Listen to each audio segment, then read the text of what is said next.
man. I love this. I love South Texas. The Kansas City Royals select Blake Mitchell. Corpus Christi John Paul II are the state champions. South Texas, we're super proud of the baseball, and it's only going to get better.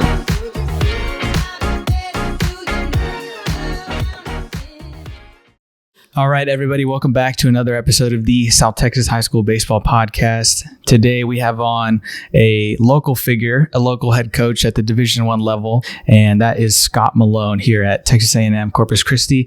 I appreciate you making the time here, kind of in this little window you've got this week. I know that you told me this morning you guys had a first staff meeting back from the break, so you're getting back into the swing of things, but I appreciate you making the time and carving it out to come by and talk. Excited to be here. I think like 5 days ago, I was laying on my couch wondering what was next on Netflix or HBO Max and just enjoying the holiday. And now, like each day that goes, that treadmill starts going faster and faster. And like, man, we're back. And now I'm counting down to when players get back. And so we are up and running, man. It's baseball season. Yeah. When will the guys report back? When will they be here? Guys will be back this coming Tuesday, January 14th, team meeting. We'll be on the field Wednesday the 15th, and we're going. D1 full go for practice is Friday the 24th. Okay. They give us 3 weeks, and then you hit it running. Valentine's Day this year. Perfect. Okay. Valentine's Day, Whataburger Field, 4-game set with Kansas out of the Big 12. Okay. So, yeah, man. So opening weekend is let it rip. All right. I love it. Is that Thursday, Friday, Saturday, Sunday? No, Friday, Saturday, Sunday, Monday. Okay. The Monday wraparound. Okay. Yes. Gotcha. So yeah, it'll be a fun weekend, man. And yeah. I don't know. It's great. I'm excited, but man, jumping right off with a Big 12 opponent that's going to be loaded and I don't want to think about it, man. Don't rush it. Don't rush it. Yeah, we'll just talk a lot of baseball today and a lot of your background, and we want the people to get to know you because I know that you're in kind of a hot spot for high school baseball and a lot of the talent that we have around here. So I'm sure you're familiar with a lot of local guys, and getting them familiar with you is only going to help if they come to be recruited by you.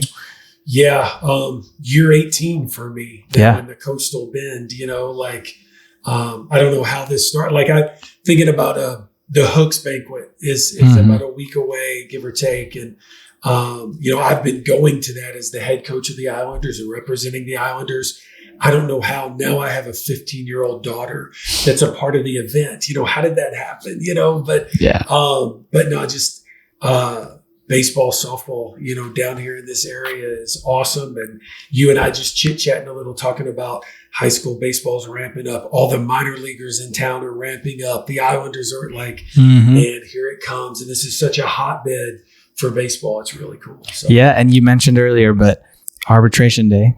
Yeah. So watching a lot of the pro guys get their payday. I was just driving over here and my phone's kind of clean with some of these big announcements, some of these guys and our boy, Jose Trevino, so exciting, man. So exciting to, when just a minute on Jose, man, like he's such a good dude. Like I know him a little bit, but like when I see him, he's so engaging and, there is no awkward moment. There's just, boom, you're right back to being, hey, remember when you were recruiting me? Or remember when we played against each other? Or like, he's just so easy to talk to, so down to earth.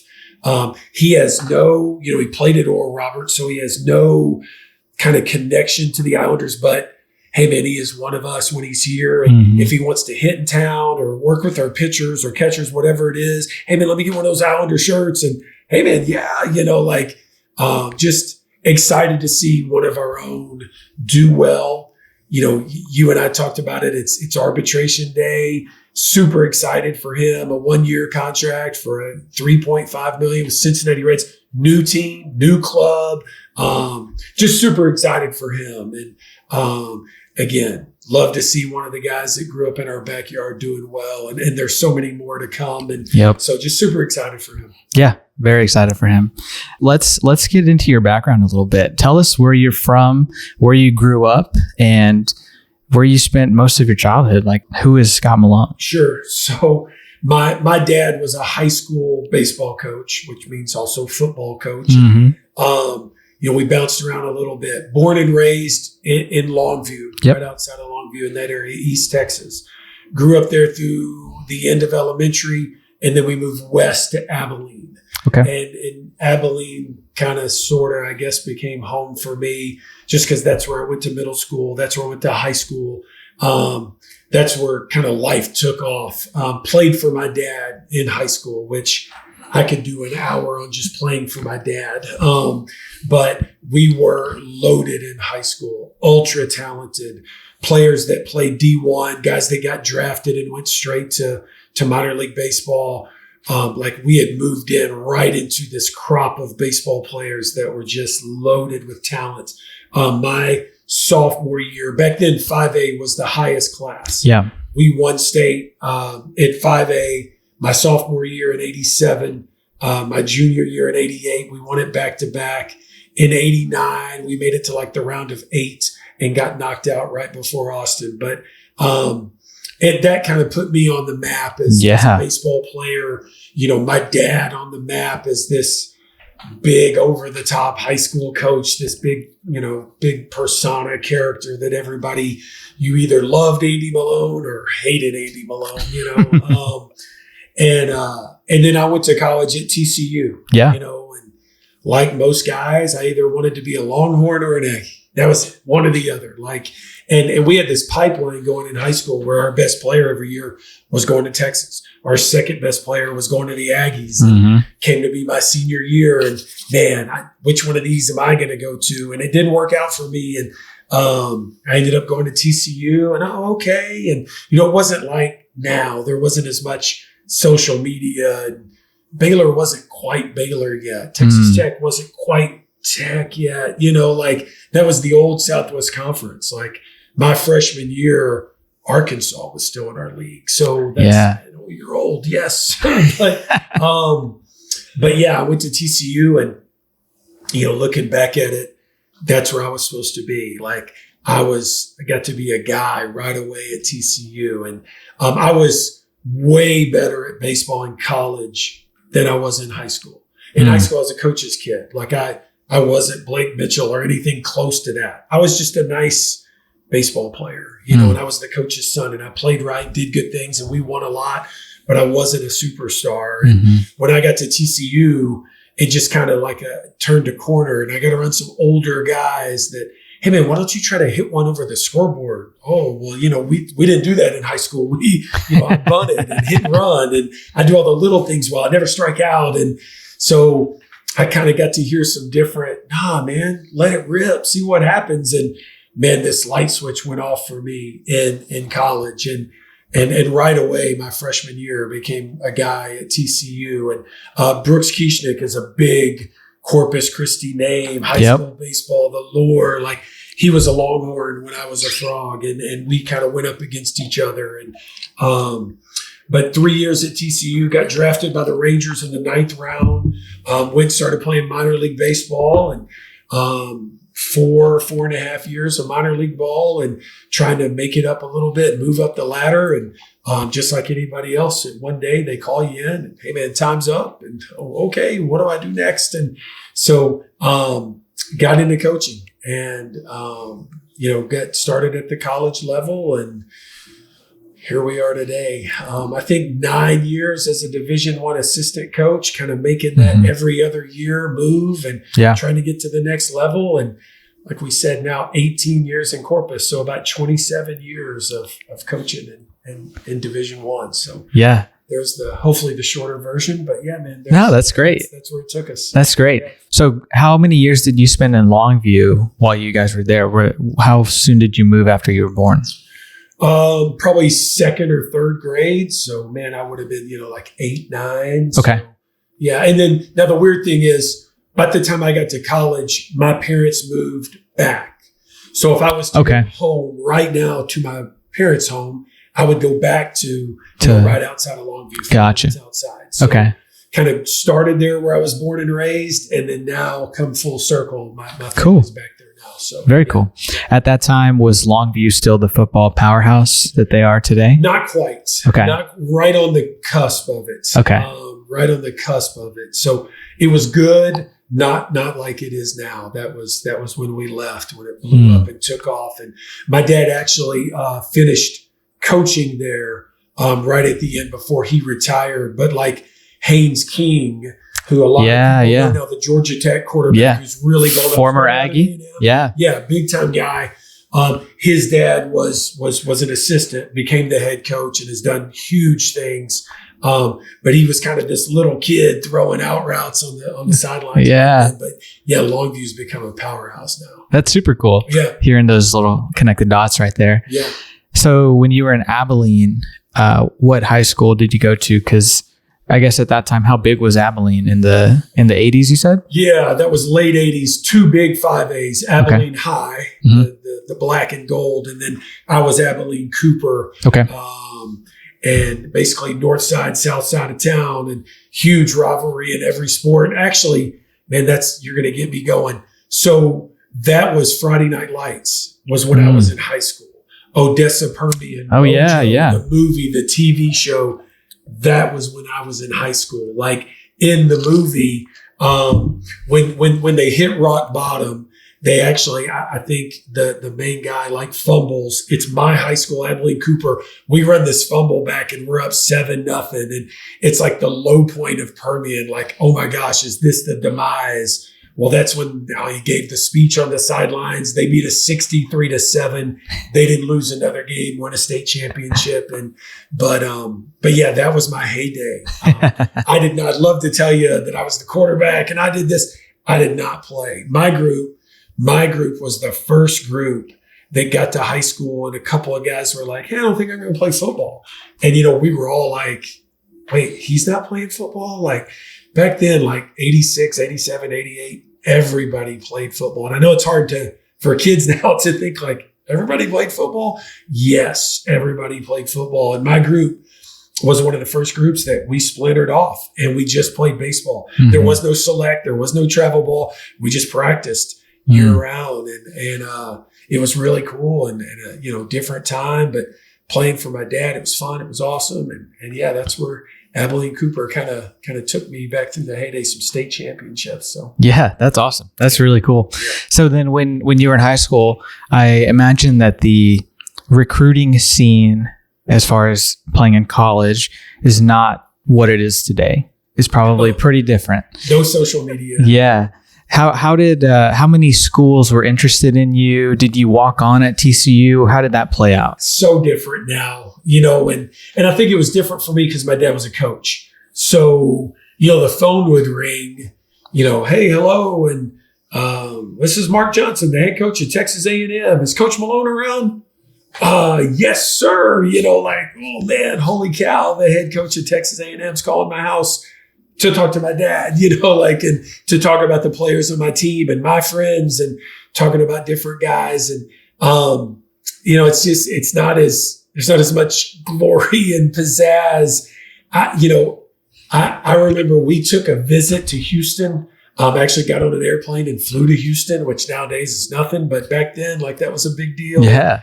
And it was late in my senior year when I think TCU drove down, came to a game. The head coach came to my house afterwards, which that just doesn't happen anymore, and came to my house and, hey, we want you to be a Horned Frog. And, hey, I've got a scholarship offer right here in my briefcase. And, wow, yeah, and I think just sitting at the kitchen table with my mom and dad, like, hey, what do you think about TCU? Sounds great. I'm in. Like, there wasn't this visit. I didn't put on this funny cowboy hat and take a picture. And, guy came to the house and, hey, how'd you like to play at TCU? Oh, I'm in, and yeah, I was on scholarship from the jump. And, but I think, I was Andy Malone's kid. Mm-hmm. It was Abilene Cooper. We were rocking and rolling, kind of like the old days of Moody Magic. Yeah. Oh, you're from there?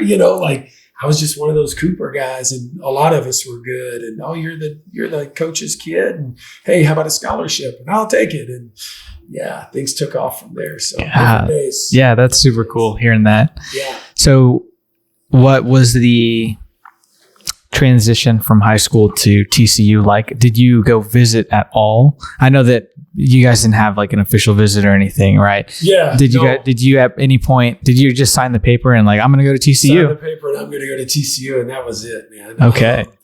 I don't even know that I went to campus before.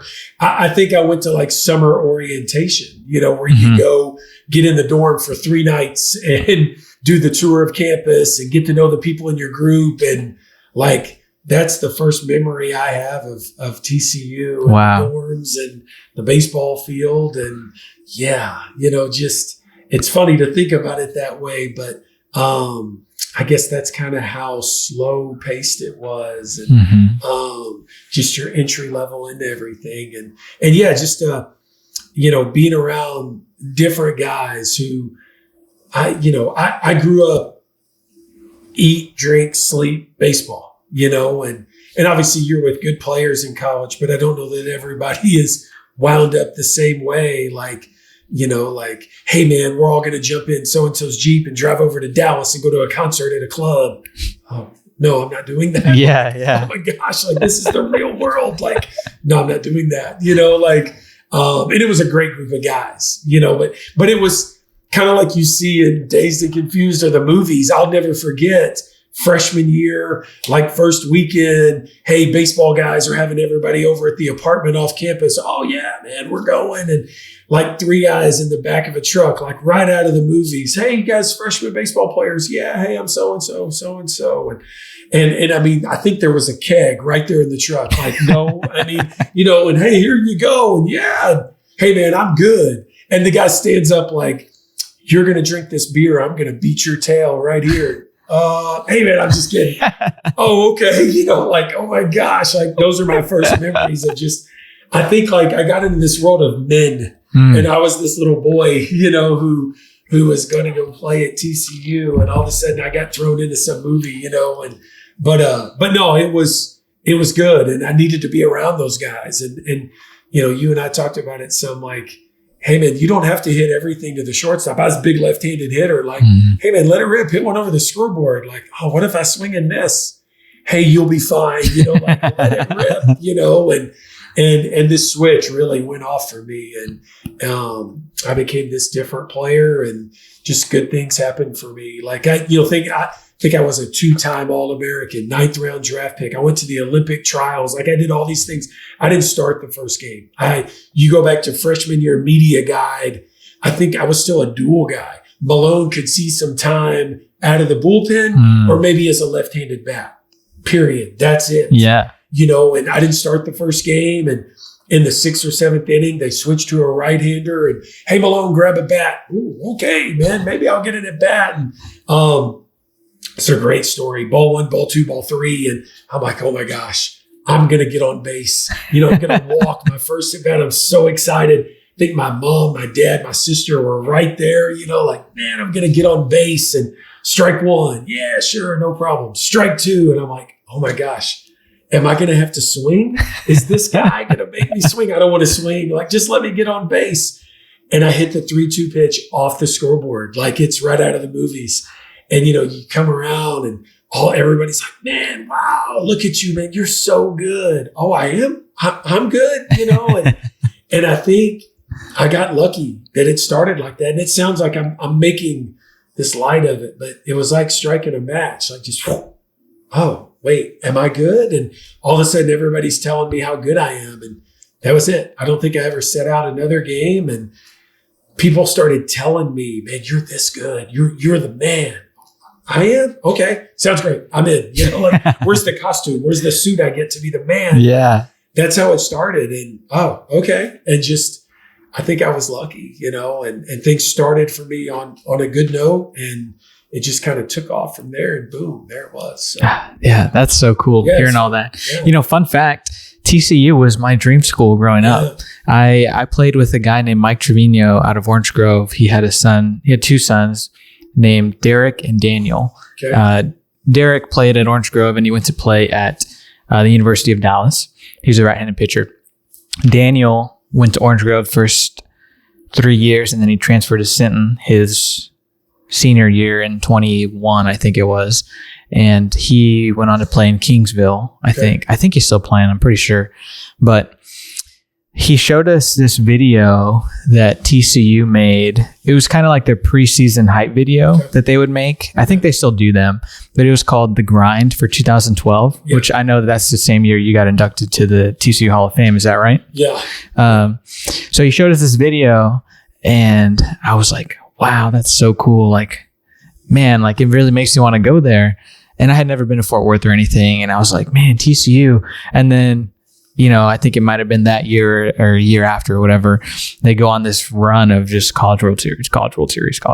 So I'm like, man, I would love to go to TCU. That's got to be so cool. And so I was never one to care much for the Longhorns or the Aggies. Like I think from when I first got this initial knowledge of colleges, it was TCU, Horned Frogs. Like that's where I want to go.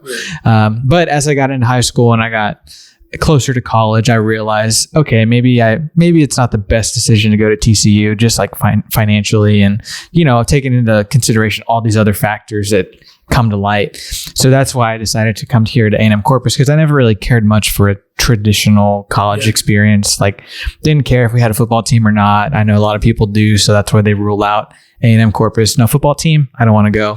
I never cared about that. I just wanted to go to school somewhere that was affordable, and I wanted to enjoy it and really set myself up well. So that's why I came here to A&M-Corpus. But like in the long run, like looking back on it, I would have loved to go to TCU. I think Fort Worth is cool. I've been there a couple times. I think I would have loved it, but that's just something we'll never know, and I'm totally fine with that. Yeah. But I think it's really cool hearing that you were this stud at TCU. Man, I think for all of us, you talked about your experience, my experience. I think we all end up where we're supposed to be, and I know that's kind of I do. I think that's how it works out. And sometimes I like some kid thinks like I'm going to go to A&M, and they end up going to Texas State, and they end up having this unbelievable experience. And man, it was so great. And I just think we all end up where we're supposed to be, and again, even like I never dreamed of going to TCU. I didn't know much about TCU, and now when I look back at it, like, oh gosh, man, my life would not have worked out if I didn't go down that path and get to TCU. Like that's where I was supposed to be. So, and I will say this, like that may be one of the things I like the most about my job right now. I am around 20, 30, 35, 40, 18 to 22-year-old baseball players that are trying to figure out, where am I supposed to be? And trying to find this path for this unbelievable college experience. There's not very many people, care what they're doing, that look back and go, college, that stunk. No, like everybody's like, oh yeah, man, it was great. Man, my core group of friends, this one, and I did this in college and it was amazing. And so I don't take that lightly that I am around these guys that are having this unbelievable experience with their roommates and their teammates. And, I think it's awesome, and I love it. And there's just this ebb and flow kind of to my life of the seasons of fall baseball, winter break, the holidays, ramping up. Here we go. Like it's so weird. You and I sitting here in our Islander pullovers, and 130 days, I'll be wearing a uniform every day, and it'll be an odd day for me to not be wearing a uniform, just the ebb and flow to it. But yeah, no, it's awesome, man. College is great. Yeah, it is. It's really cool. What school were you at when you got that first assistant coaching job? So I got released by the Rangers. I can still play, and I signed an independent deal with the Abilene Prairie Dogs. It was the Texas Louisiana League, independent, not affiliated. Yeah, this will be great. I'll go, go kill it there and maybe get back in. And I went and played there 1 year, and I think I hit 300. But man, everybody on my team was older than me, and they were all good. They were all great guys. I don't remember how old I was. Late 20s, yeah, middle late 20s. And there was guys 10 years older than me. Wow. The experience was great. The team was great. We won the league. But I'd be on the bus some days just looking like, guy's talking to his wife on the phone. Like, what am I doing? Like, what are we all like? what's next for me? And it was great. And I loved it. Mm-hmm. But man, it really hit the fast forward button to what is next for me, because it isn't this. Yeah. And I was from Abilene. So I went and saw all the college coaches in town, went and saw them face to face. Hey man, Scott Malone, I don't know if you remember me, but I played here at Abilene Cooper for my dad. And I think I want to coach. I need to finish college. Do you have anything that can help me pay for the rest of my school? And Hardin Simmons offered me 6 credits paid. Hey, we'll pay for 6 credits. Okay. That was the best. Hey, that's it. That's the best offer. I'll take it. So I went and did a fall, and they paid for 6 credits. And Lee Driggers was across town at McMurray, was a big rival. Then was D2, was a big rival then. Lee Driggers called me at Christmas. Hey, you were in my office 1 semester ago. Love the meeting. You got my wheels turning. Hey, I finally got it approved. It's unlimited. Whatever you want to take, 12 credits, 15 credits, whatever you need, it's paid for. Wow. So do you want to come over here? And I was like, oh, I can't leave at Christmas break. I went and saw my boss at Hardin Simmons. Hey, McMurray's called, and if you'll just pay for 12, I'm staying. I want to stay here. I want to be loyal to you guys. But also, I want to, the end of school is down the road. I want to go to school. And he was great. Hey, let me go see my boss. His boss said, hey, man, it's 6 credits. That's it. So he came back like, hey, man, if it's unlimited down the street, I don't want to hold you back. I love having you here, but you need to go. And so I left at Christmas break. I was a student assistant at McMurray. You know what? I was trying to just do the math real quick. I was there a year and a half. I did that spring, and then the next fall and spring at McMurray. So I was a student assistant for a year and a half at McMurray. And actually, if you look at my degree on the wall, it's from McMurray. I graduated from McMurray. Okay. So I did a year and a half there. Called my college coach, Lance Brown at TCU. Hey, I've graduated. Man, I want to be a college coach. Let me know. Hey, I got a job for you. It's the volunteer assistant.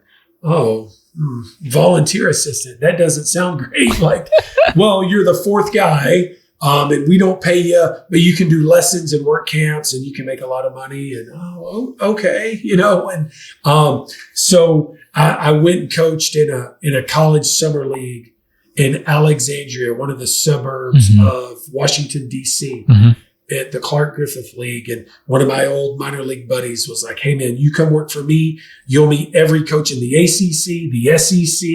This roster is going to be loaded. You're going to meet all those guys. If you want to coach in college, you come work for me. Oh, okay. Drove up to D.C. that summer, worked for him, met a lot of guys, no door opened for me. Went back to TCU and did 1 year as the volunteer assistant coach at TCU, and it was great. Loved it.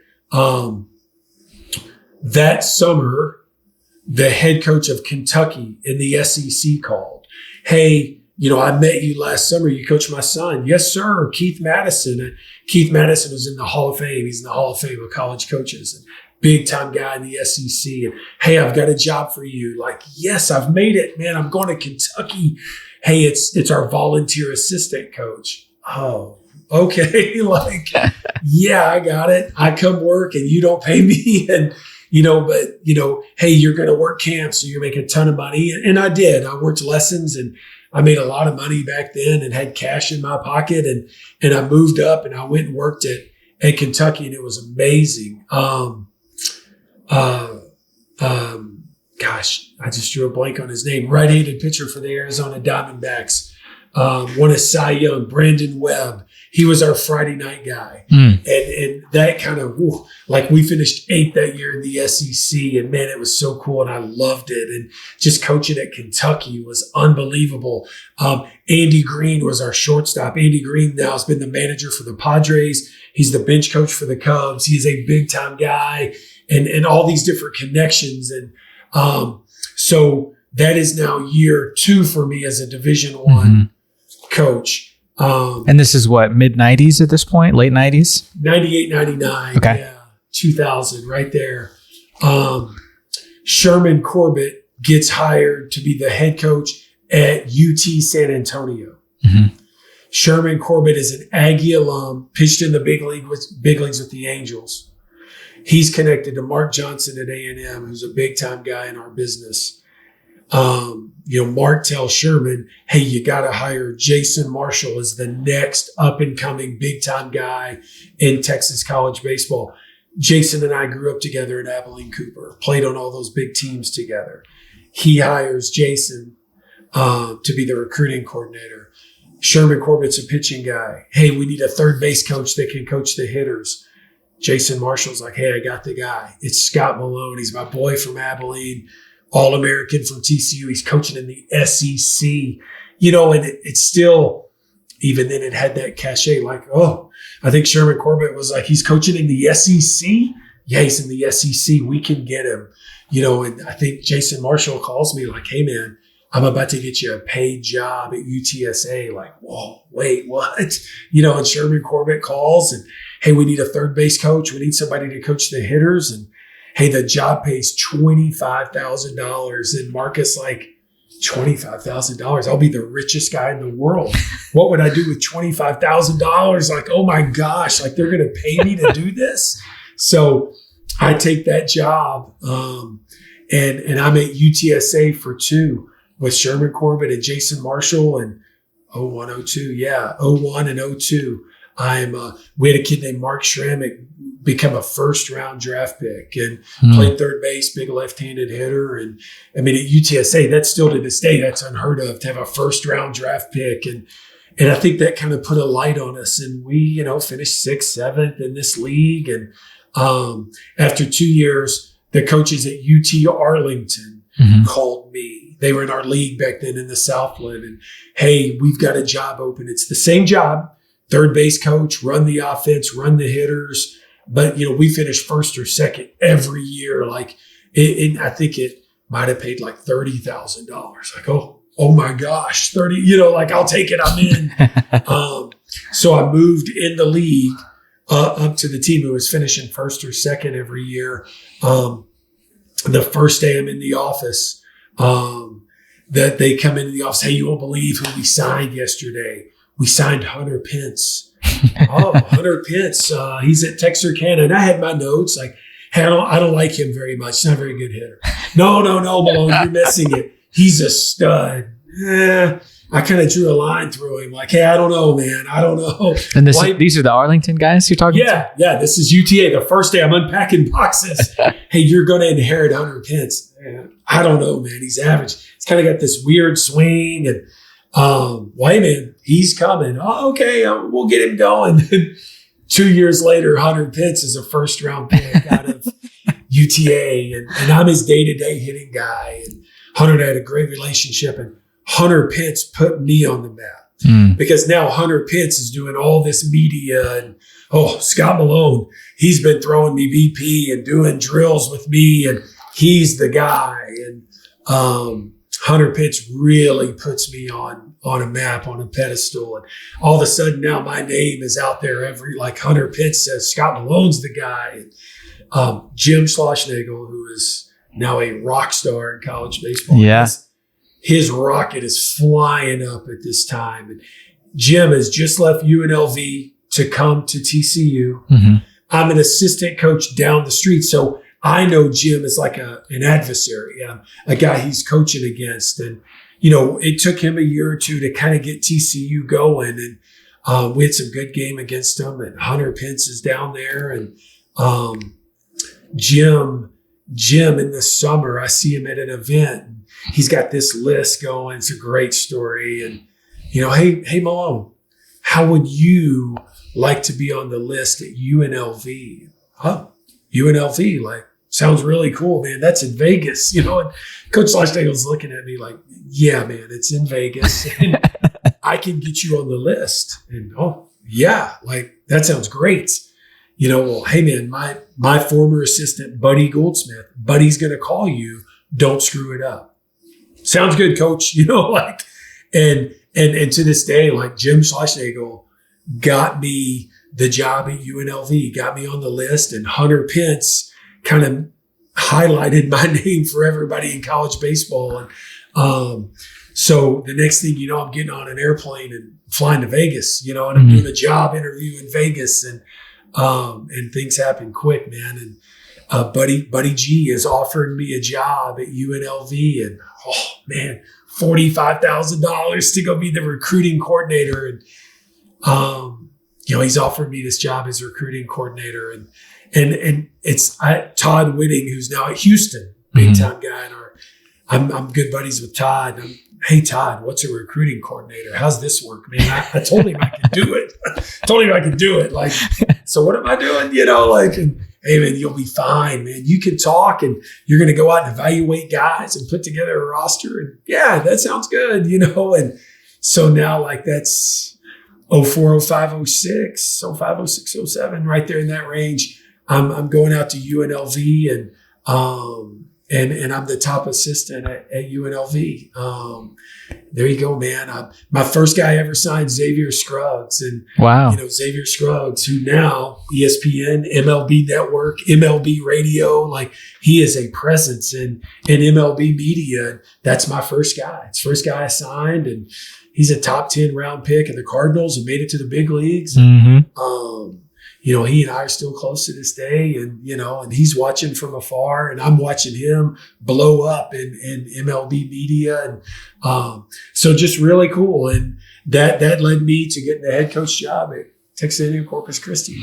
So just all these little dominoes. Yeah, I love it. I love the coaching, especially at the college level, man. I think just the normal person who is detached from college athletics doesn't realize just how much moving around and climbing the ladder there is to get to become a head coach at any sport. I mean, you look at Coach Lutz, who was an assistant for like almost 20 years, maybe more. I don't know exactly, but he was an assistant for a really long time at like 4, 5, 6 different schools.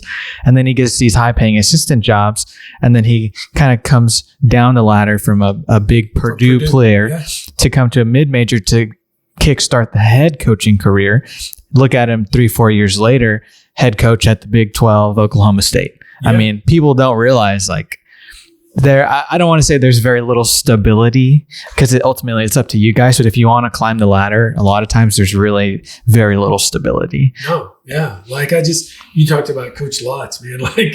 Like sometimes be careful what you wish for. Like, I texted him last week. I think it was the conference opener with Houston. Like, hey man, good luck tonight. Yep. Well, I'll be watching. This will be great. And oh man, Big 12 basketball. But I think like 3-4 years ago, the guy was down the hall from me. We're just hanging out. Yep.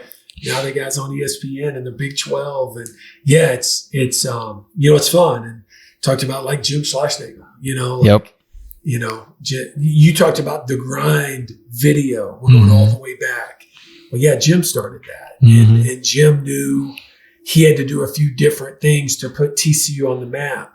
And him being forward thinking with social media and this grind and pushing those players to work and more. And hey, but not only are we going to do it, but we're going to put it on camera and show everybody. And that's how that started. And that's how, when I went to TCU, it wasn't a brand. We were just one of the little schools in the Southwest Conference. And, I always tell people like, oh, you played at TCU? Well, yeah, before they were the Yankees. I played at TCU. But he did that. He turned it into a brand. He did. Obviously, you got to win and you got to back it up. And he did it. But he was one of the first guys that was a CEO head coach at college baseball. And well, I think Coach would tell you, like, he didn't grow up in this business as some whiz pitching coach or some dynamic third base coach doing speeches on how you hit. He was always learning how the business side worked and how to recruit and how to find good players and how to he turned Tulane into a brand, and then Vegas, and then TCU. But even now, like, just, man, moving from A&M to Texas, he'll figure it out, man. He can see the whole board. That's one of mine. He's one of those guys that can see the whole board. He'll find a niche. He will turn that thing into a monster, So, and he's been doing it forever. And, I'm sitting here at TCU after 18 years, at A&M Corpus Christi, and I'm still turning the Rubik's Cube, trying to, how do we make how do we make this thing a monster? And how do I get like Jose Trevino when he's in high school to stay and be an Islander? How do I get Dustin Signs from King High School to stay and be an Islander? And how do you just keep turning this Rubik's Cube and trying to make it all fit? That's what you're trying to do to turn it into the next big thing, So that's either the fun part of the job or the miserable part of the job that keeps you up at night. Yeah. So how long were you at UNLV before you ultimately made the move down here to Corpus? I got to tell it. I mean, I'm here to tell some stories, right? Please. So 3 years, I was dating my wife at the time. So she was at UTA and I was at Vegas year one. She gets this, she's in athletics. She gets this unbelievable job at A&M-Corpus year two. So year two, I'm at Corpus. She's at A&M-Corpus. Or you're at UNLV? I'm sorry. Gosh, man. A lot of schools climbing the ladder, everyone. I'm at UNLV. She's at UTA year one. I'm at UNLV year two. She's at A&M-Corpus. Mm-hmm. We're long distance dating.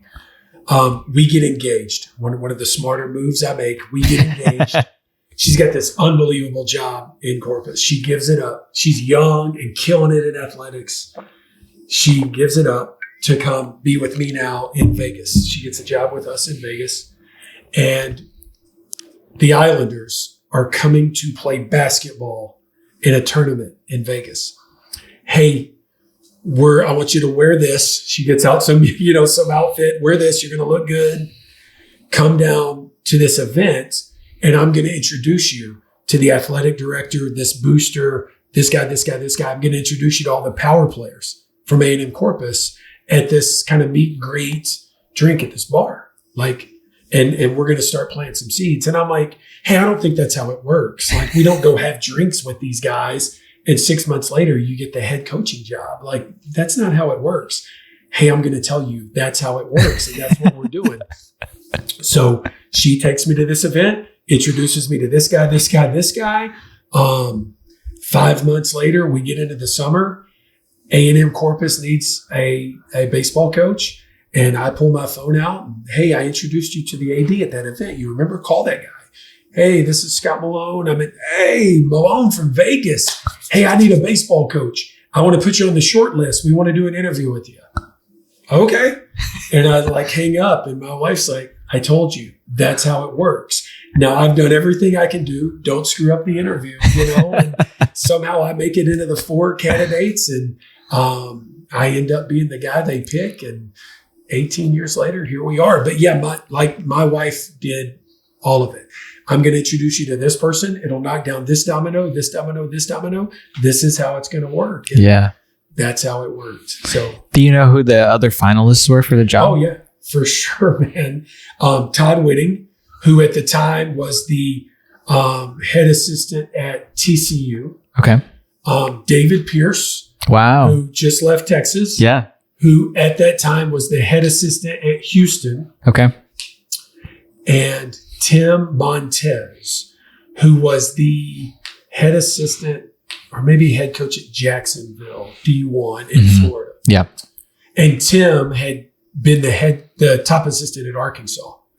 So basically they had the top assistant from UNLV, the top assistant from TCU, Houston, and Tim Montez, who I think had just left Arkansas. Like, it was on the assistant coach level, kind of this who's who list. Mm-hmm. I came down, did my interview, and I'll say it this way. I saw the field at A&M-Corpus and the facilities, and I think I told people, hey, you can cross off Todd Whitting, cross off David Pierce. Those guys aren't leaving Houston and Rice or TCU. They're not leaving those places to come here. Like, it is just me and Montez. And I think, probably in the next 2 or 3 weeks, I don't know for sure if they either offered him the job. I'm sure they probably did.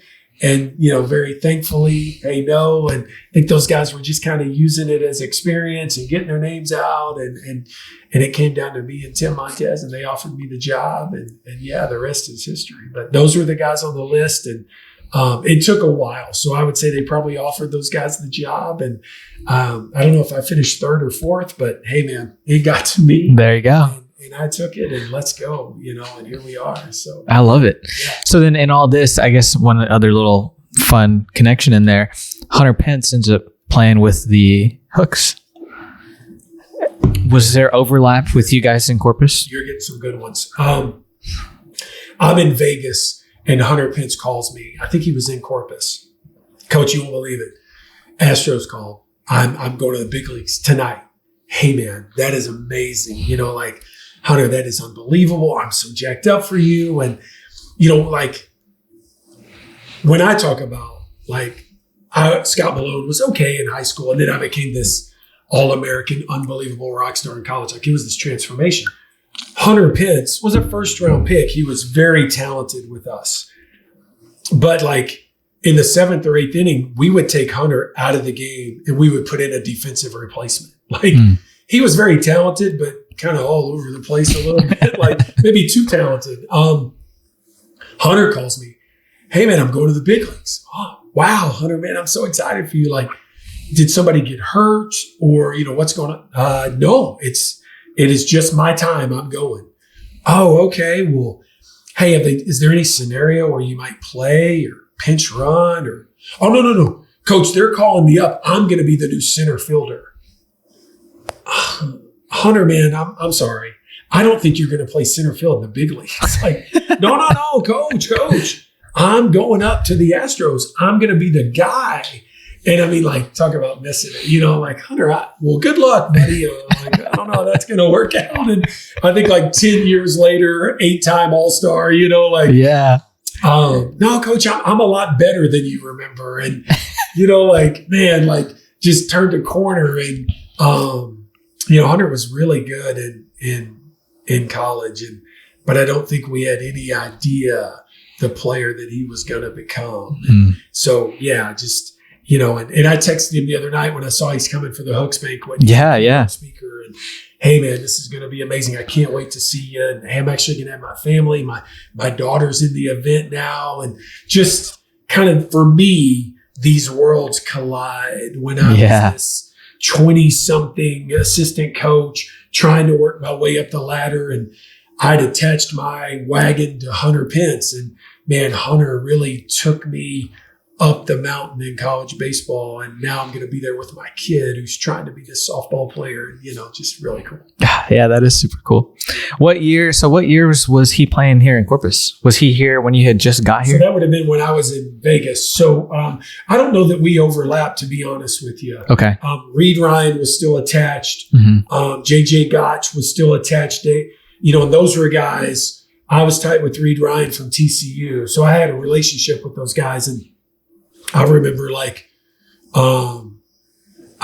when I first got to town, Reed Ryan and JJ being here, and I was throwing out the first pitch and going over to the Hooks games. And, obviously the relationship from day one was just, they were the good old boys down the street. They were the guys that everybody knows Reed Ryan. He's got that kind of mentality. And, so everybody, it was the boys down the street were running the Hooks. And, Hunter had moved. Hunter was playing for the Astros when I got here. Okay. So there wasn't an overlap from him as a player. He was playing for the Astros. So, okay. That's kind of where that timeline was. But yeah, he would come back in town and come out to practice and talk to our guys, and just those little things that are really cool. And I got to try and find a way to get him out here again next week and come see our guys in 2 weeks when he's here. So yeah, that's super cool. I love stories like that. Yeah. So you end up here in Corpus, and I guess from the time that phone call happens where your wife Lee is correct in what she said would happen, and it happens just like she said, her job, do they basically just give it, does she take the same job and they're same staff is hey, we got the same job for you kind of thing? It didn't work out. You tell all these stories and hey, listen how this worked out. It didn't work out. Her job was gone.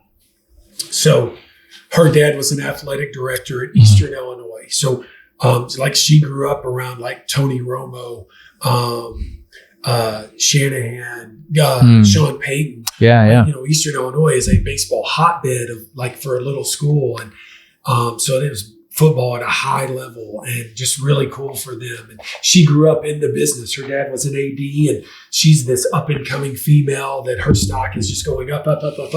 We come back, there's not a job. She ends up working for American Bank downtown. Okay. Gets into like the marketing side she was in the marketing side of athletics. She now ends up going to work at a bank, and she's downtown at a bank for probably 8, 9, 10 years until a job came open that was the right fit. And we had the right people in place that weren't concerned about, well, do we want to hire the baseball coach's wife to come, do this job? And so it just took that amount of time for the stars to align. Yeah. Hey, this job's perfect for Lee Malone, and let's bring her on campus and get her going. And so I've been there 18 years. She's probably been with me on campus for half of it now. And I mean, being serious sounds, I'd love to be funny. I think she's passed me on the totem pole on campus and been promoted a few times. And I always joke that, if you're a coach, you always somewhere there's the end of the line. You're not going to be the coach anymore. I joke now that when I get to the end of the line, it's going to be my wife. Hey, can you come see me, please? Oh yeah, sure. And, hey, listen, I'm done with you. So, but no, it's she's a big part of what we do down there, and it's fun getting to work. Used to be down the hall. So man, if I was having a Friday donut, Marcus, like, hey, is that a donut? Oh man, like I can't hide anything. And now she's down the sidewalk now, so I can have my Friday donut. So without getting in trouble. But no, it's great. It's really fun having her on campus. And now my kids are getting at an age where they want to go to every game and they want to be around, and they understand sports and winning and losing. And, and even for my wife, who's, whether it's working with donors and fundraising, and well, she has wins and losses just like we do, so our whole family is all in on every event, basketball, winning and losing or whatever it is. So yeah, that's pretty cool. Yeah. And for the people that don't know, I also worked at A&M-Corpus as a student. So I got to campus in 2017 and I graduated in 2020 and continued working in the athletic department. So I was around Coach here. I was around his wife, Lee. And a lot of times I was working with Lee, if not sending her videos directly to use for, website, social media, promotional stuff. So I was on the video, obviously, side of things, and the photo and all that. So I'm familiar with you guys. That's kind of where the connection happened. And then my wife, actually, her name is Cici. She was in grad school as an athletic trainer. She was with the baseball program for, I think it was a semester or something like that. But so there's kind of all these little dots, the little overlap and stuff. So it's kind of how we all know each other. And then just, in passing over time, get to know each other a little better. All the little dots that connect. And, just, again, it's when we start going like this and, man, 18 years, how's that possible? I think when I got this job, again, I'd been an assistant. So it's 2 years and move on to the next one, 2 years and move on to the next one. I think when I got this job, I think my wife and I thought like, man, 3 or 4 years, we'll go kill it as Islanders and we'll move on to the next job. And, 2 kids, 18 years later, like, man, this is home. I can't imagine trying to do it anywhere else, And so it's great. And again, we talk about the ebbs and flows, and here we go again, and whether it's sitting here with you today talking about baseball or, I'll be somewhere tonight and somebody will say, hey, coach, baseball's coming, man. You ready? No, let's take some time to get this machine going. So, but no, it's fun. So in the initial few years being a head coach here at A&M-Corpus, like you were just saying, maybe we'll be here 3 or 4 years and then we'll go elsewhere. Did that almost happen? Yeah. There's a couple of behind the scenes, some interviews, 1 or 2 jobs, I think, where it even got to like the Kendall Rogers D1 baseball. Coach Malone looks like he's one of the final 3 candidates and he's probably the lead horse. And oh man, I'm fixing to get in that, you get in that cycle, or just getting talked about. I think sometimes maybe it's an ego thing in the world I live in, but you get in that cycle and hey, you're interviewing for this job. And, there was definitely, 1 for sure. And maybe 2 where this is it. And then I say that, There's also, and so much of what this whole us sitting down talking about is it's about people, it's about connections, it's about the people you know. And, there's a couple of times where if this guy who I'm really good friends with gets the head coaching job at School X, man, would I go back and be a recruiting coordinator, be a third base coach and run the offense? And would that be interesting? Can I go back to being an assistant again? And there's a lot of days where the answer is yes. I don't want to worry about the fundraising and what the baseballs cost and what the socks cost, and but yeah, just that little world, man. There's been a lot of whirlwind summers and phone calls here and text here and what Kendall Rogers say and this is happening, and so yeah, there's been several times where, man, maybe this is we're getting ready to get this next job. But, here we are, man. And I'll say this, like, I think a lot of people sometimes I've been there, done that. Like, I told you at A&M-Corpus Christi, the baseball coach, like a Rubik's Cube, trying to figure it out and put it together. And you've been in the dugout with me before, like you've been around it. I still haven't figured it out, and I think that makes it easy to go to bed at night and get up in the morning like, ooh, got to figure this thing out today, and just sitting in that office today with my staff. And how do we make the meeting on Tuesday great? How do we make week 1 great? How do we get one step closer to winning a championship, and it's not easy, if 2 + 2 = 4, then we'll get there. Well, yeah, but it's not that easy, And, I was just talking with somebody the other day. Again, it fits kind of this podcast and our audience. And like somebody was like, well, hey, man, run down for me all the local guys on your roster. And well, there's this one and there's that's 2. And again, trying to figure out, like, don't get me wrong, I'd love to have, Mr. Lofton for the Kansas City Royals. There was a 6-month window where that guy was an Islander. He was committed to come, and he and Dustin Signs were going to come together. And, sometimes you sit back and think, like, what would that team have looked like? If we'd had those 2 guys together, like, oh man. And, but I don't know. Maybe everything happens for a reason. Nick was supposed to go to Baylor, and my boy Signs was supposed to be an Aggie.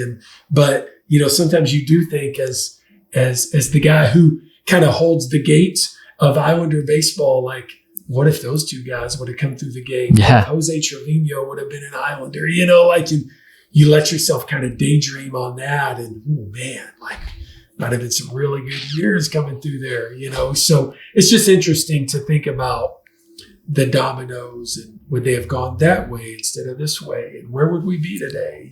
So it's fun. It's fun. Yeah. How much of a factor is the local backyard aspect when you're recruiting a kid, right? And for a fact, hey, A&M just called him, and it's looking like he's gonna decommit and end up there.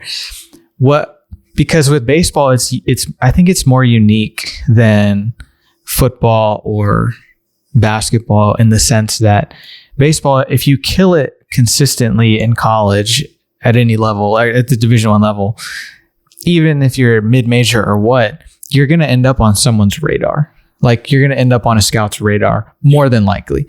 Whereas if you take if you end up going to the A&Ms and the Texases, and you're there with the lore of the A&Ms and the Texases and the bright lights, how would you go about convincing a guy like, hey, if you just do what you can do and you be great here, you've got a pretty good chance at still playing professionally or being drafted? Yeah. Man, you just asked the $1 million question, like, what's the secret to getting the best of the best to stay here, and, to me, like, right now just to simplify it, like, it's about victories. It's about wins. It's about keeping up with the Joneses, and those are just cliches, coach. Well, I mean, that's kind of athletics right now. It's college athletics. Mm-hmm. How do I create a program that's going to put these guys on a pedestal, that's going to help these guys develop times 10 like they want to? And when I say it's about victories, it's what's the locker room look like? What's the weight room look like? What's the field look like? What, just you're trying to put all these bricks together and build this program that people want to be attracted to. And it's hard, there's always going to be levels, well, when do the Royals catch the Yankees and pass them? I don't think they do, now they may have a year where they get hot and even, we beat Texas last year on a Tuesday night in Austin. We have good players too. Do I think we can beat them 19 times out of 20? Probably not. Do I think we should be in the Big 12? No, but my bosses expect us to put a roster together that can compete with those guys every night. And I need the best local players to do that. And man, it's tough, why do you wash your car? Well, I want to look good when I'm driving down the street. Well, I mean, it's that, why do we mow the grass? Well, I want to look good when we're playing base, you're trying to make your campus, your university, your baseball program, your locker room, your uniforms, you're trying to make it look as good as the guy across the street, and that is we're getting into it now, man. We've unraveled the baseball and we're right. That's probably the hardest part of my job is, Aaron Hernandez is now back and working for me as one of my pitching coaches on my staff. That's an amazing win for me. The knowledge, the access, for him to be in my locker room talking to my pitchers. Hey, I was a 3rd round draft pick of the Angels. If you want to do that, these are the things you have to do. I'm always trying to find what's next. We're bringing in a nutrition specialist next week to talk to our guys about what they should be eating, easy ways to help them become a more dynamic athlete.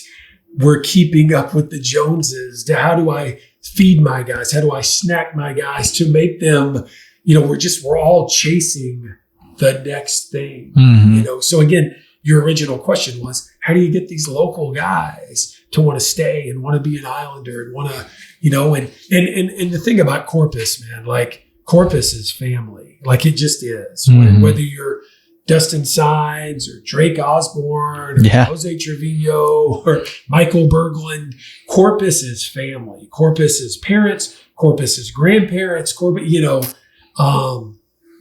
and that's the sell. The ability to stay here in town. I know, and I take pride in it.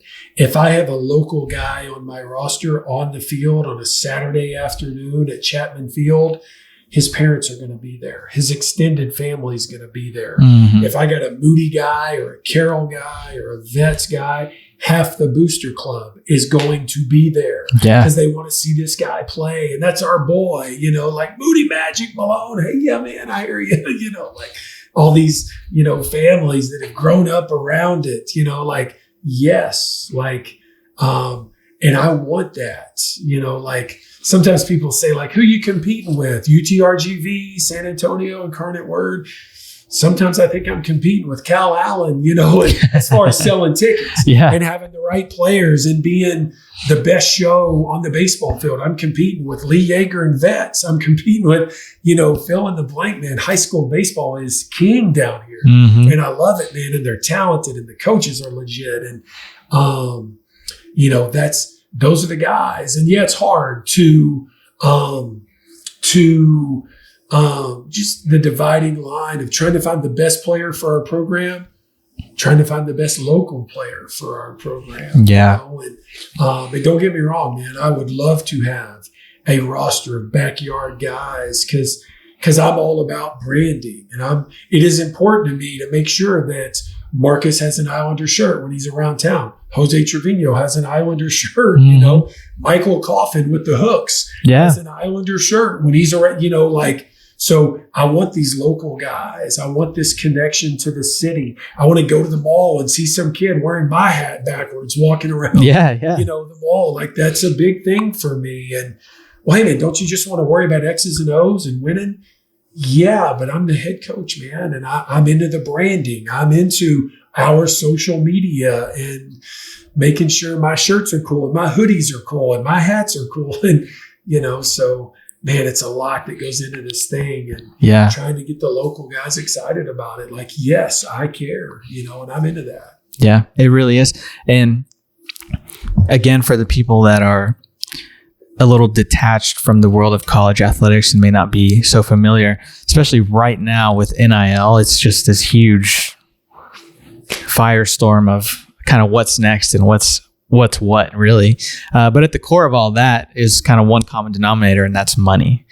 And you look at another mid-major like Binghamton getting a $60 million donation for their baseball program, where they say, do whatever you want. This is for baseball. And they build a 3-story complex with a weight room and everything. Of course, players are going to be attracted to that. It's going to help. It just, what it really comes down to at the core of a lot of it is funding and money. And I think in college, the rich get richer, and it's really hard for the smaller schools and the mid-majors to compete consistently. Yeah. Every now and then you get a Cinderella mid-major type, like a Coastal Carolina kind of thing, where they're maybe not so much as big of a name, but they go on this incredible run and have some really solid guys who get hot and play some good baseball. But yeah, it's just really hard. If money helps is what it comes down to. Like, it really does help. It helps in bettering a program, like you're talking about, and at the head, like being a head coach, like you're just saying, where you have an eye on everything. Funding helps with how your uniforms look. It helps with how your apparel looks, the material, the hat, right? The brands that you can wear and promote, the branding, like that. I mean, they kind of go hand in hand. Like, I'm not saying you need money to be successful in the world of college athletics, but it really, really helps. Sure. Well, and just little victories, Marcus. But like, there's, and I say this, softly, there's plans. I've seen them. There's plans for a new stadium on campus. We've had conversations, man, this would be great. And we've had brainstorm ideas. Obviously like CCISD plays all of their games at Cabinets, which is awesome. What a great venue. It's great. I love it. Yeah. Super cool. Could you imagine like a second version of Cabinets on our campus? Chapman Field looks like that, and possibly some kind of shared venue, or Wednesday nights there's the Vets and King, or Lee and Ray are playing over on campus. And now not only are the Hooks hosting some big playoff games, but now this second field on campus is now hosting big playoff games. And, just there's this idea and this, these dreams of, I hope I'm here long enough to see it through. But, I think that would be really cool. And I think Corpus needs it. It's a baseball town, man. People love it. People, and I think it's the old Field of Dreams. If you build it, they'll come. I don't think there's such a thing as a really nice baseball, softball venue that wouldn't be used. It'd be used in the summer. It'd be used, in the winter. It'd be used year round. So there's ideas, and again, I just touch on those things. Islander baseball is not going away. It's going to be really cool, and I can't imagine what it's going to look like in 5 years, 10 years, and it's going to be great, man. And again, gets me out of bed every day. Like, I make this thing better, man. I make this thing better, and whether it's getting into your world, how do we make a cool social media, and make our kids look great, and make our, just from the little things to making sure we have a really cool uniform or a cool hat, or, oh man, that looks legit. And, and then one day, like, man, could you imagine a new stadium? Like, whoa, So it's out there, man. You just got to figure out how to get it done. And that's the hard part. It really is. It really is. You juggle that with trying to actually coach the team and go out and play baseball. Yeah, it can be a lot. Well, and again, we said it, but I'm going to say it again. Like, I was probably at HEB over the holidays, saw a guy that I just know a little bit. Coach, I hadn't seen you in forever. Hey, I haven't seen you since you beat the Longhorns. Let's go, and I was like, oh, well, yeah, that was in March, but Like, people don't care, man. Like, Islanders beat the Longhorns. I remember, Coach, I was watching. Oh, okay, great, man. Like, you know, and like when I think about this upcoming year, you know, we've talked about some of the challenges, some of the things I take pride in, Marcus, like UCLA is coming, man. They are coming here to play us in baseball. They will be at Whataburger Field in February. And the last time UCLA was here, it was Trevor Bauer and Garrett Cole. Wow. They were out there, man, and we got it on against those guys, and they are coming back. And I take pride in that. Like, you know, we're not getting UCLA to come here and play us in basketball. We're just not, you know. But, man, we can do it in baseball. Yeah. You know, and baseball's a big enough sport. We got that facility down there, and we got weather, and it's going to be legit, you know. So, what are the teams coming for the Claybird?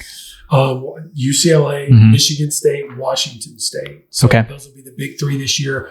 We'll open out there against Kansas, a Big 12 team for a 4-game series. And, you know, like, again, man, the Big 12 is coming. But, yeah, our first 8 games, Big 12, Big 10, I guess what's left of the Pac-2, Washington State. Yeah, the Pac-2.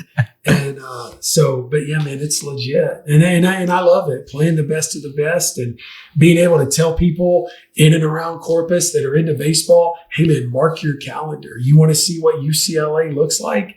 It's coming. You want to see Kansas, a Big 12 team? 4 days, man, at Whataburger Field. You're going to love it, man. And I do like that about my job, man. All these local high school players that are good, man, these up and coming guys, like, you want to come watch the highest level of D1, it's going to be right down the street, you know? So it's cool. Yeah, that is pretty cool. I love it, especially opening the season and being in that first half, being at Whataburger Field, being able to play. I still get people that tell me, hey, Coach, I'm out here for this game. And like, oh, yeah, man, glad you're here. Coach, just so you know, I don't come to the games on campus. I only come watch you the first week or two. And they're like, okay, boy, man, I will take you. If you are a fan of, so, and I've been here 18 years. Every now and then we'll have a summer camp and somebody will bring their little 6-year-old. And, man, I didn't know you had a baseball field on campus. Yeah. Yep. Yeah. Sure do. You know, like, yeah. And like you were saying about a potential new stadium, right? And all these ideas, it would be really cool if Chapman Field became a venue like Whataburger Field for the playoffs or for a midweek high school game where it is a Carroll and a Vets playing or a Carroll and a King. And people start saying, oh, where's the game at? Is it at Whataburger Field? No, it's on the island. Yep. Right. It kind of builds its own reputation because, it's on the island. Yep. The island. No, I think it'd be really cool for our university, obviously for the city, you know, like just down the road, it'll come, man. You know, whether is it 5 years down the road or 10, or it'll come, you know, and it'll be really cool and it'll be huge for Corpus. And high school baseball is not going away, man. This city is loaded and it's going to be loaded forever. And so, yeah, it's going to be really cool, you know, and again, my little part, trying to make baseball on our little piece of town, trying to make it really good, trying to make it something. And obviously you got to win, man. People like winners. They do. And that's part of it. And so just got to keep getting good baseball players and building that brand and winning some big games and beating the Longhorns every now and then. Yeah, you know? So, certainly helps. Yeah. What is your favorite high school game that you've ever been to living in Corpus? Oh, man, had to be, you know, one of those playoff games at Whataburger Field when that place is oversold, overpacked, people standing on top of people. I'm trying to remember the heyday. I think it might have been, I was trying to think if it was when Ray was really blowing up or, I was on the backside of Moody Magic, so I didn't see the when this town was losing their mind.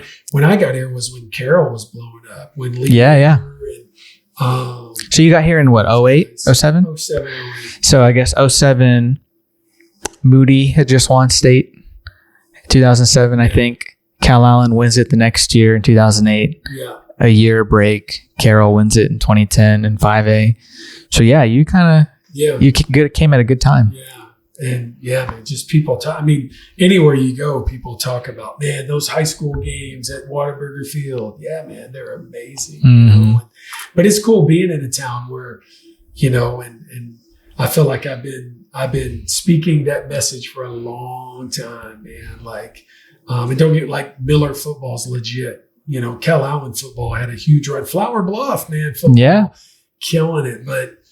And I would still stand up and argue this is a baseball town, man, and people love it. And so I think it's only going to get better. And think about like where Moody's been, and when you talk to like the Hernandez brothers or Marco Medina or Corky Gallegos or this elite, and those people that they're not going to let it go away, man. Moody will be back. And again, whether it's in 3 years or 6 it's going to be back, man. But yeah, it's a fun town to be around baseball and be around sports, and people love it, man. Youth sports is amazing. And so just a great place to be around. It's fun. And to have our little niche and to try and get it going every year and get people excited about coming out to Whataburger Field. And I don't mind saying it that way. Like hey man, come see UCLA. Yes, come see those dudes, man. It's hard work to work hard to get them to come here and get them to sign on the dotted line. And hey, they're coming, and I want people to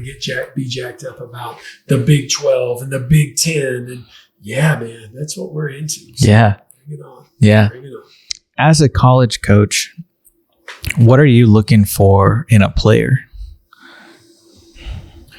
Man, I'm trying to think how to answer that without just tapping across a couple of cliches. But what are some pillars? Bigger, faster, and stronger. Okay. I'm looking for bigger, faster, and stronger. Okay. I'm looking for, just, man, look at that talented dude. Athletic. I always feel like I can coach him, but yeah, man, I can't coach strength. I can't coach speed. Now, again, I got a guy in the weight room. I coach. I can get them bigger, faster, and stronger. But it helps when they're come like that. Yeah, looking for that talent, man. Looking for that big guy on the mound or big hitter at the plate, and guys that can run. We want to play an exciting brand of offense. We want to hit and run and take the game to the other side. So you want some dudes that can really be athletic on the bases and be aggressive and get after those guys. And, I think the one thing too that we've touched on, and I'm going to go back to it, what are you looking for in these recruits? Winners. I like winners, I like seeing, whether it's, what Flower Bluff's doing in football or what Cal Allen's doing in baseball or, whoever it is, whoever's the hot team. It was Ray for 3 or 4 years that was just boom, boom, boom. And King had a run when Signs was coming through, and Vets, Carroll, whatever it is, but being winners, kids that expect to win, kids that have been coached hard. I think that's one that now is kind of becoming a thing again in our sport. You hear that a lot, man. Can I coach this kid? Oh yeah, coach, he's coaching. No. Can I coach him hard? I want to know who his high school coach is, who his junior college coach is. Has that guy been coached hard? Because I want guys that I can coach hard. Like tonight we're going to watch football, man. Like, I bet Marcus Freeman at Notre Dame coaches those dudes hard. Like, I bet he does. You know what I mean? Like, I need dudes that can be coached hard, like that's something that's an intangible that you're now looking for in a kid. Not to, like, my kid's a 2027, a sophomore, softball player. People always ask me, where do you think she'll go? I don't know, man. She's got to go somewhere where she's going to be coached hard. She needs somebody that is going to coach her very hard. Like, that is what is going to make her better. And so it's the same, like, I want kids that want to be coached hard, get after it, man. Like, kind of that blue collar mentality. And, as much, and again, I just touched on it, but like tonight on TV, tomorrow night on TV, Texas, Ohio State, Penn State, Notre Dame, like, Notre Dame's got this a little blue collar kind of mentality to them, and yeah, man, I want that blue collar toughness. That's kids that have been coached hard, get a little passion for it, a little fight in the dog, man. Like, I'm looking for those things. If that makes sense. Yeah. I love those it. Those are the things you're looking for. Little overachievers. I'll say this too. I like guys that play football. I like guys that play basketball. Like, sometimes you you ever look between the lines and watch a basketball game and we just elbowed that guy in the ribs? Like, yeah, you're dang right he did. Like, that fighting the dog, it's hard to teach that. It's hard can't run a drill and create, a little elbow in the back, but that's what you want, man. That's, you see those guys win. You see last year, Cal Allen baseball overachieved a little bit. They always win. They did, but I don't know that anybody thought that was going to be, this is their team. Those guys, man, they overachieved a little bit. That's what you want. I'm not sure who had Flower Bluff football going to state. Those guys overachieved. I want that. How do you put a little overachieve in a bottle? Again, you asked me kind of what you're looking for to recruit. I want that. I want overachievers. Some guys have some fight in the dog. Think how many people told Jose Altuve, no, man, you're too small.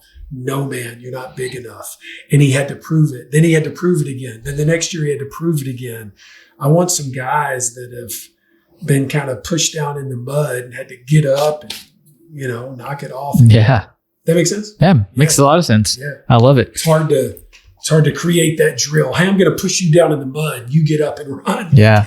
I want some guys who've gone through that, Yeah, So, I love it. No, it makes a lot of sense. I hope that the young guys listening and watching kind of tuck that away and keep that in mind. Yeah.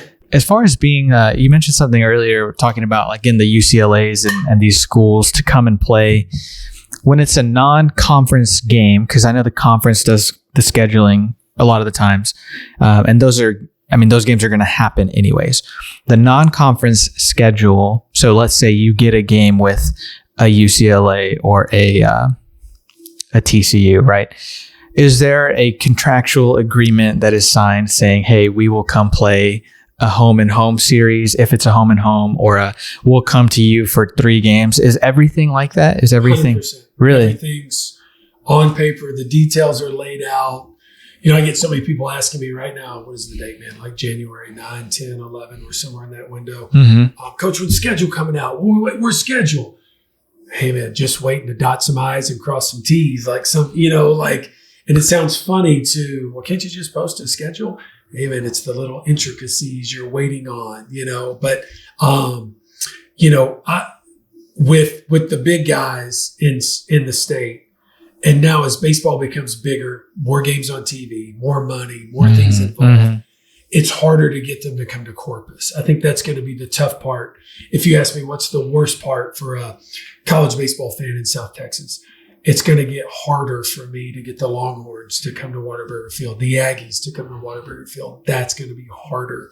They've got more money. Just, hey, Coach Malone, if we pay you a little bit more, will you stop asking me to come to Corpus? They can kind of pay you to quit bugging them now. So that'll be the toughest part. What's the good news for us? We've got weather and it's not going away. There's a chance February is going to be really nice. Early March is going to be really nice. There's a lot of big schools. Michigan State needs us. They need the sun. They need warm weather. So we're always going to be able to find Missouri, Maryland, Michigan, that's looking for a place to go and go play. Nebraska wants to come down here. So now here's the flip side. My wife, who at times is my agent, we don't need to play those guys all the time. Let's be favored every now and then to win a few games. We don't have to always be the underdog. So there's some balance to it from that side. For sure. So as I think about building a program and branding a program, and I had a conversation. The head coach at Rice is Jose Cruz. I was just telling this story the other day. We were going back and forth trying to find a date, trying to find a game, and I really wanted to play Rice. And I got him to play on a Monday. It's really awkward, but we're going to play on a Monday. And I'm going to remind you 2 months from now, Marcus, hey, man, we're playing Rice next week on Monday.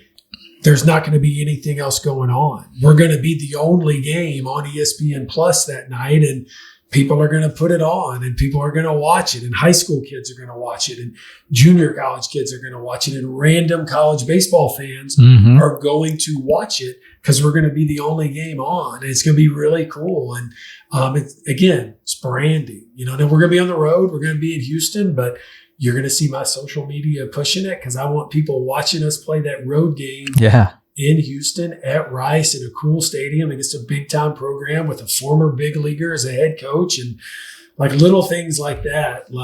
Those are the wins I'm looking for. So that's pretty cool. Yeah. It is. Yeah. I know that you guys play, is it Western Michigan a couple years ago? Yeah. They come down, like a Stony Brook comes down because they need the sun and they need the weather. Yeah. So it makes perfect sense that the schools in the southern half of the country will draw the schools from the northern half of the country at the beginning of the season. Yeah. So it really benefits you guys. No, you're exactly right. Yeah. I was sending emails out a week ago, working on the schedule for 26, and 27, and sending those invites out to some of the smaller schools again, because it's great playing Michigan and Ohio State, but I don't want to play those guys every game. Yeah. So I'd like to play some mid-major schools like us. So just trying to put some balance in your schedule is always tough. But our weather's great, so we try to play home games and get people down to Corpus. And hey, man, baseball on the beach, hotel on the beach, exactly. You can always sell it. Yeah, you can always sell it. I know we've been going for a little while, but I don't think I have anything else on my end. Is there anything that you have for me? Any thoughts? Any questions? No, man. I just, you and I talked a little bit about the pod, and again, it's South Texas baseball, man, and I love it, and I love, I think now I can call myself an ambassador that I've been here 18 years of South Texas baseball, and what the Hooks do for all of us, hopefully what the Islanders, what the guys are doing in Kingsville. And we've talked about just about every high school program around, and, the things you're doing and putting a face on. People need to know who Dustin Signs is. This guy's going to play in the big leagues. It's coming. People know who Nick Lofton is, but people know who Blake Mitchell is, but those guys are Corpus guys, South Texas guys, and they're all around us, man. And we need to promote those guys. We need to be my job's working on who's the next guy. Yeah. But no, this is great. And anything we can do to shine a light on the level of baseball that's being played down here and get people watching it, get people talking about it, get people on, hey, what's next? Hey, when can I see those guys? And anything we can do to promote it and get some 8, 9, 10-year-old that we don't know right now that's going to be the next Jose Trevino, man. Getting that guy, getting his engine revved up and stoking the fire, and Jose Trevino taking BP on the Lexington. Yeah, man, more of that, and just more of everything. And being here today talking about baseball and what's coming, man, the season's about to take off. Let's get this stuff going, man, any way we can. So I'm into it. I think it would be great if we end with you giving an invitation to everyone listening to come out and see the Islanders this season, whether it be here in Corpus at Whataburger or Chapman, or on the road in their city.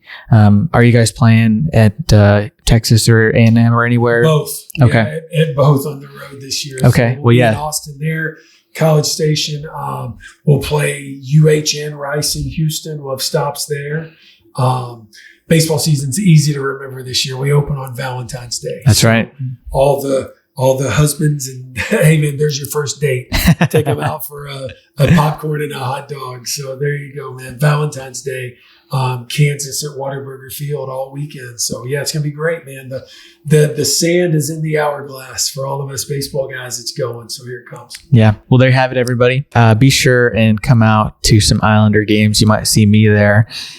Yeah, we're excited for the upcoming season. I really appreciate you making the time. I love it. Yeah, sitting down talking. Man, I warned you. I like to talk a lot, but hopefully it's pretty good. So I'm sure this won't be the last time. I'm sure you got plenty more stories in there, and only getting more. So, yeah, everyone, thanks for listening. We really appreciate it.